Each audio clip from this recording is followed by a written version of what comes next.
Stock మార్కెట్లో invest చేసి మీ డబ్బులు డబుల్ చేసుకోవాలనుకుంటున్నారా? విజయవాడలో జరిగే సుందరరామిరెడ్డి గారి లైవ్ సెమినార్ కి అటెండ్ అవ్వండి. మరి ఈ 2025 సంవత్సరం సింహరాశి వారికి ఏ విధంగా ఉండబోతుంది?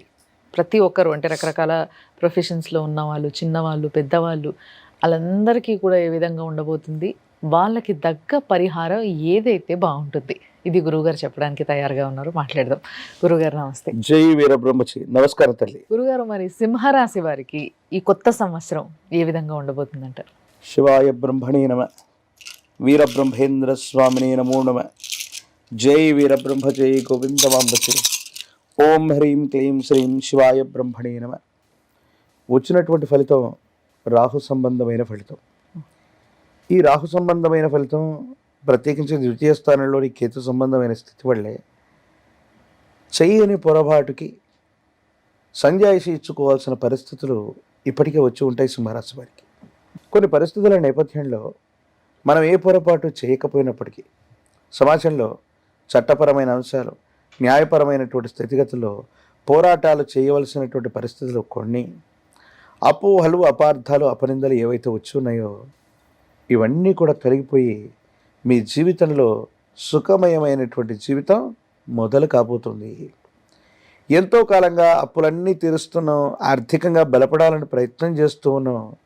ఇంకా ఏవో తెలియని సమస్యలు ఉన్నటువంటి మీకు ఏ ఒక్క వ్యక్తికి రుణగ్రస్తుడిగా లేనటువంటి పరిస్థితి వస్తుంది. కొత్త వృత్తి వ్యాపారంలోకి ఆకస్మికంగా వెళ్ళగలుగుతారు.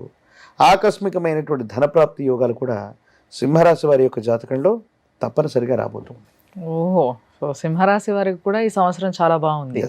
మరి వీళ్ళల్లో పిల్లలకి, చిన్నపిల్లలకి, సింహరాశి పిల్లలకి ఏ విధంగా ఉండబోతుంది? పరీక్షలు రాస్తున్నటువంటి విద్యా సంబంధమైనటువంటి విషయాల్లో ఉన్నటువంటి విద్యార్థులకి ద్వితీయార్థం బాగా యోగిస్తుంది.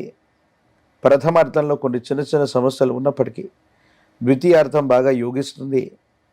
పరీక్షలు, పోటీ పరీక్షలు అనుకూలవంతంగా ఉంటాయి. మంచి సీట్లను మీరు తప్పకుండా పొందగలుగుతారు. మంచి మార్కులు వస్తాయి. విదేశీయాన ప్రయత్నాల్లో ఉన్నటువంటి విద్యార్థులకి చాలా యోగం. ఎంతో కాలంగా సాంకేతికపరంగా వీసా రాకపోవటం, సాంకేతికపరమైనటువంటి ఇబ్బందులు ఉండటం, ఇవన్నీ తొలగిపోతాయి. ఒకవేళ విదేశాల్లో నివాసం ఉండడానికి లేదా అక్కడ చదువుకోవడానికి వేరే రాష్ట్రం, వేరే దేశానికి సంబంధించిన ప్రయత్నాల్లో ఉన్నటువంటి విద్యాపరమైన విద్యార్థులకి ఇది చాలా అనుకూలవంతమైన కాలంగా మనం చెప్పచ్చు. ఓహో, మరి వ్యాపారవేత్తల పరిస్థితి ఎలా ఉంటుంది గురుగారు? వ్యాపార రంగంలో ఉన్న వాళ్ళకి ఇప్పుడే మనం చెప్పుకున్నాం, మన ప్రమేయం లేకుండా సంజాయిషి ఇచ్చుకోవాల్సిన పరిస్థితులు కొన్ని జరిగి ఉంటాయి. కొన్ని మేజర్ లాసెస్, వ్యాపారం మొత్తం కోల్పోవటం లేదా భాగస్వాములు ఇబ్బంది పెట్టినటువంటి దాఖలాల నుండి మళ్ళీ మీ సొంత కాళ్ళ మీద మీరు నిలబడగలుగుతారు. ఏ ఒక్క వ్యక్తి ఆసరా లేకుండా మీ దైనందిన జీవితంలో మళ్ళీ మీరు ఎదగడానికి చేసేటువంటి ప్రయత్నం సఫలీకృతం అవుతుంది. భగవంతుడు కాలం అనుగ్రహించారు, దైవం నా వెంటే ఉంది, పరిస్థితులన్నీ కూడా నాకు సహకరించాయి అన్నటువంటి విధంగా పరిస్థితులు ఉండబోతున్నాయి. మళ్ళీ మీ కొత్త వ్యాపారాన్ని మీరు ప్రారంభం చేయబోతున్నారు. లేదా పాత వ్యాపారంలో ఉన్నటువంటి మార్పులు చేర్పుల చేత మీరు చేసే ప్రయత్నం అనుకూలవంతమైనటువంటి ఫలితాలకి తప్పనిసరిగా కారణమవుతుంది. మరి స్త్రీల ఆరోగ్య పరిస్థితులు, వాళ్ళ ఇమోషనల్ థింగ్స్ ఎట్లా ఉండబోతున్నాయి గురువు? వచ్చినటువంటి ఫలితం ఏమో రాహు సంబంధమైంది. సింహరాశి ఆదిత్యుడు రవి భగవానుడి యొక్క నియంత్రణలో ఉంటుంది.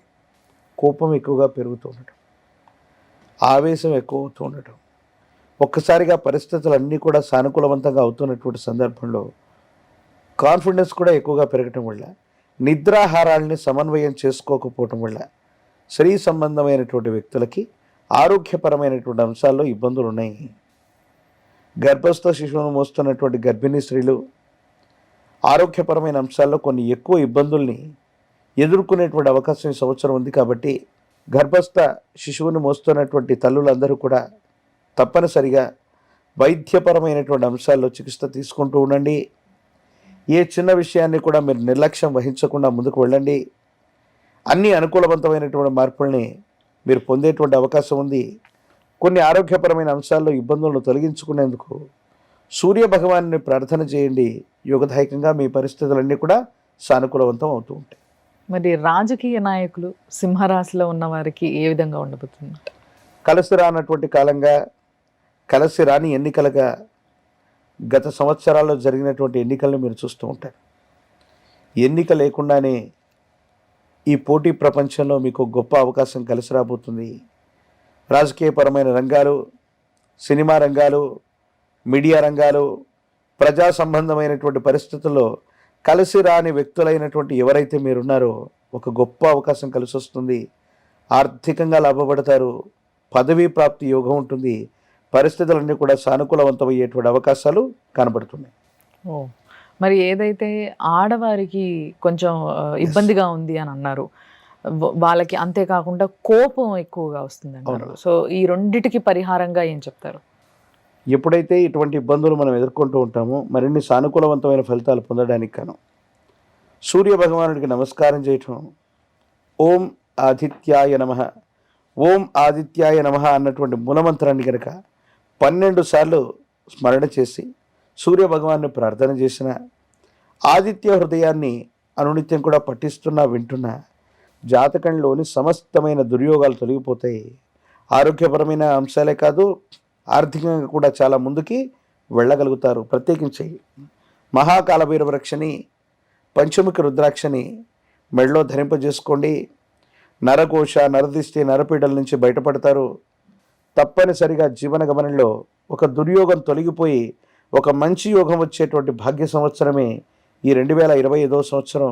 జాగ్రత్తతో కూడినటువంటి నిర్ణయాలు, ఆచితూచి అడుగు వేయటం వల్ల పరిస్థితులన్నీ కూడా చక్కబడతాయి. అందరి యొక్క సహకారం లభిస్తుంది.